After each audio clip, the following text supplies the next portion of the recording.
Marcus Hayes stood at the edge of his driveway, the weight of his canvas, backpack suddenly feeling heavier than it had during the entire flight home. The house looked smaller than he remembered, more weathered. The white paint on the shutters was peeling in places, and the lawn had that overgrown look that comes from months of neglect. He'd been gone for 14 months this time. 14 months in a place where the sand got into everything and sleep came in scattered fragments. He was 42 years old, though some days he felt much older. The army had been his life for 20 years, but it had also cost him dearly. His wife, Rebecca, had left 5 years ago. She'd tried. God knows she'd tried. But the deployments, the long silences, the man who came home each time, a little more distant than before, it had all been too much. She'd remarried now, living in Colorado with a dentist named Paul. Marcus didn't blame her. Not anymore. What kept him going was his daughter, Emma. She was 12 now, staying with his mother 2 towns over while he'd been deployed. Tomorrow he'd drive over and bring her home. Tonight, he just needed to stand here and remember what it felt like to be in a place where nobody was shooting at anything. The late afternoon sun cast long shadows across the street. It was early September, that time of year when summer was letting go but hadn't quite released its grip. The air smelled like cut grass and someone's backyard barbecue. Normal things. Safe things. He noticed movement in the yard next door. A woman was watering her garden, the spray from her hose catching the sunlight and making small rainbows in the air. She was perhaps in her late 30s, wearing a light blue sundress that swayed gently as she moved among the flower beds. Her blonde hair was pulled back, and even from a distance, Marcus could see the care she took with her roses, red ones near the fence, pink ones closer to the house. He'd never met her. The house had been occupied by an elderly couple, the Hendersons, when he'd deployed. They must have moved, or perhaps passed on. Time had a way of marching forward whether you were paying attention or not. The woman glanced up and saw him standing there. For a moment, Marcus considered just nodding and heading inside. Social interaction felt like work right now. But she smiled, a genuine smile that reached her eyes, and set down her hose.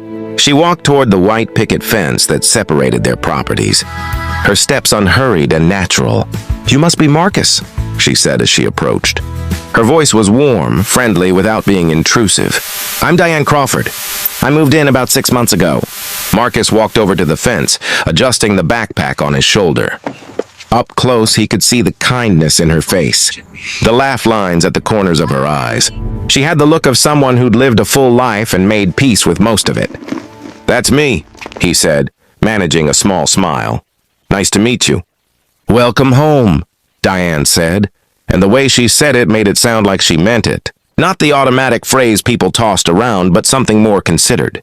"I've been keeping an eye on your place. Made sure the newspaper didn't pile up, kept the leaves cleared from your porch." Seemed like the neighborly thing to do. Marcus felt something shift in his chest. It had been a long time since anyone had done something for him without expecting anything in return. That's really kind of you. Thank you." Diane tilted her head slightly, studying him with eyes that seemed to see more than he was saying. "I imagine it's good to be back." "It is," Marcus said, though the word felt incomplete. It was good to be back. But it was also strange and disorienting, and lonely in ways he couldn't quite articulate. They stood there in comfortable silence for a moment. A breeze rustled through the trees, carrying with it the scent of Diane's roses. Marcus noticed dirt under her fingernails, the healthy tiredness of someone who'd spent the afternoon doing something they loved. "I'm a widow," Diane said suddenly gently. "My husband Tom passed 4 years ago. Heart attack. He was only 53. She said it matter-of-factly, not looking for sympathy, but sharing something true. "I tell you that because I know what it's like to come home to an empty house, to wonder if the walls remember you." Marcus found himself nodding. This woman, this stranger who was already less of a stranger, had somehow put words to something he'd been feeling since he stepped off the plane. "I have a daughter," he said. "Emma, she's 12, staying with my mother while I was away." "I'd love to meet her," Diane said. "I taught middle school English for 15 years before I retired last year. 12 is a wonderful age, still young enough to believe in magic." old enough to understand that sometimes life requires courage. They talked for a while longer, the conversation flowing easily. Diane told him about her garden, how she'd started it as therapy after Tom died. How getting her hands in the soil, nurturing something from seed to bloom, had helped her remember that life continues, that beauty persists even after loss. Marcus found himself telling her about Emma, how smart she was, how she loved to read, how she'd been so brave when her mother left, when he deployed, when everything in her young life seemed uncertain. He heard the pride in his own voice, and something else too. Worry. Fear that all this upheaval had damaged her in ways he couldn't see yet. The sun was starting to sink lower, painting the sky in shades of orange and pink. Diane glanced at her watch and smiled apologetically. "I should let you get settled. But Marcus..." She paused, choosing her words carefully. "Tomorrow, after you bring Emma home, if you both need a home-cooked meal, my door is open. No pressure, just sometimes it's easier to come home when you know someone's thinking about you." Marcus felt his throat tighten. When was the last time someone had offered him kindness without wanting anything back? When was the last time he'd let himself accept it? "That's very generous of you," he said. Diane reached across the fence and gently touched his arm. Just briefly, just enough to make the connection real. "We all need people, Marcus. You spent over a year taking care of others. Let someone take care of you for an evening." She walked back to her garden, picking up her hose and returning to her roses. Marcus stood there for another moment, watching her work. There was something peaceful about the way she moved. Something that suggested she'd learned hard lessons and come out the other side softer instead of harder. Inside his house, everything was exactly as he'd left it. The furniture he and Rebecca had picked out together, back when they'd believed their love could survive anything. Emma's school photos on the mantel, her bright smile frozen in time. The kitchen, clean and waiting. The silence felt heavy, expectant. Marcus made himself a simple dinner, a sandwich, some chips, and ate it standing at the counter. He unpacked his backpack, putting his clothes in the hamper, tucking away the small mementos he'd collected, a smooth stone from a riverbed, a photograph of his unit, things that meant something only to him. That night, he lay in his bed and stared at the ceiling. Tomorrow, he'd see Emma. Tomorrow, he'd have to figure out how to be a father again. How to provide stability when he felt anything but stable himself. The weight of it pressed on him like a physical thing. But then he thought about Diane, about her kindness, about the way she'd understood without him having to explain, about her invitation, simple and genuine. Maybe, he thought, maybe it would be okay to accept help. Maybe that wasn't weakness. Maybe that was just wisdom. The next morning, Marcus drove to his mother's house. Emma burst out the front door before he'd even turned off the engine. She was taller than he remembered, her dark hair longer, her face showing the beginnings of the young woman she'd become. But when she threw her arms around him, she was still his little girl. "Dad," she said, squeezing him tight. "You're really home."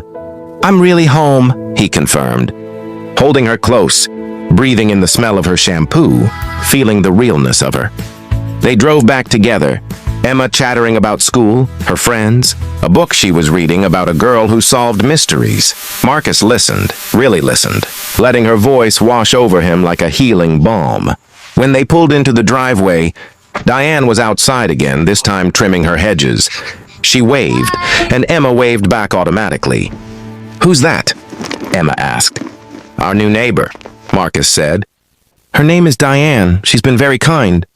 Later that afternoon, as they were unpacking Emma's things, there was a knock at the door. Marcus opened it to find Diane standing there with a covered dish. "I know I said tonight," she said with a smile, "but I got to thinking. Moving back in is hungry work.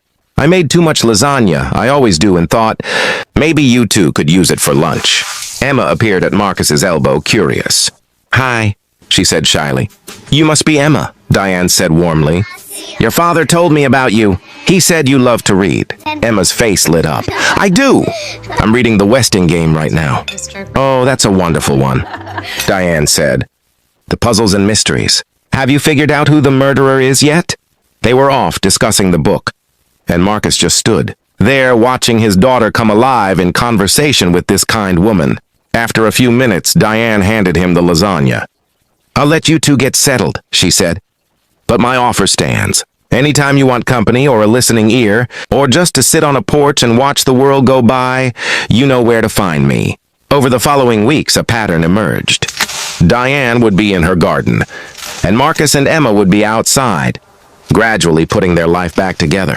Conversations would start naturally. Diane never pried, never pushed, but she was always there, a steady, gentle presence. She taught Emma how to propagate roses from cuttings. She invited them over for dinner twice, simple meals shared with easy conversation. She recommended books. She listened when Marcus talked about his struggle to readjust, about the sounds that startled him, about the guilt he felt for missing so much of Emma's life. One evening, about a month after Marcus had returned, he and Diane were sitting on his porch while Emma did homework inside. The September evening had turned cool, and Diane had brought over a thermos of hot cider. "Can I tell you something?" Marcus said quietly. "Of course. When I got home, I felt like I'd forgotten how to be a person. How to exist in a place where everything wasn't life or death. How to be a father to a daughter who's growing up faster than I can keep track of." Diane nodded, sipping her cider. "And now I feel like maybe I can remember. Like maybe it's okay that I don't have all the answers. That it's okay to accept help, to let people in." He turned to look at her. "You did that. With one sentence, really. When you said we all need people. That I should let someone take care of me." Diane smiled. That warm smile he'd come to recognize as purely her. "We're all just doing our best, Marcus. I spent 2 years after Tom died pushing everyone away, thinking I had to be strong, had to handle everything alone. Then one day my sister showed up at my door with a casserole and refused to leave until I ate some. And I realized that accepting love, accepting help, that's not weakness, that's courage." Marcus felt something in his chest. Something that had been locked tight for years begin to loosen. "Thank you," he said, "for seeing us, for caring. That's what neighbors do," Diane said simply. "That's what humans do when we're at our best." Inside, Emma called out that she'd finished her homework. Marcus stood, offering Diane his hand to help her up from the porch chair. "Will you stay for dessert?" he asked. Emma made brownies. They were a little burnt on the edges, but she tried so hard. Diane laughed, a sound like music. "I'd be honored." As they walked inside together, Marcus realized something. He was home. Not just back in his house, but truly home. And it had taken a neighbor's simple kindness, her gentle wisdom, her willingness to reach across a fence and offer connection, to help him find his way there. Some battles, he understood now, weren't fought with weapons. Some were fought with patience and understanding, and the courage to let someone care about you. And those battles, those quiet victories of the heart, were just as important as any he'd fought overseas. In the warmth of his kitchen,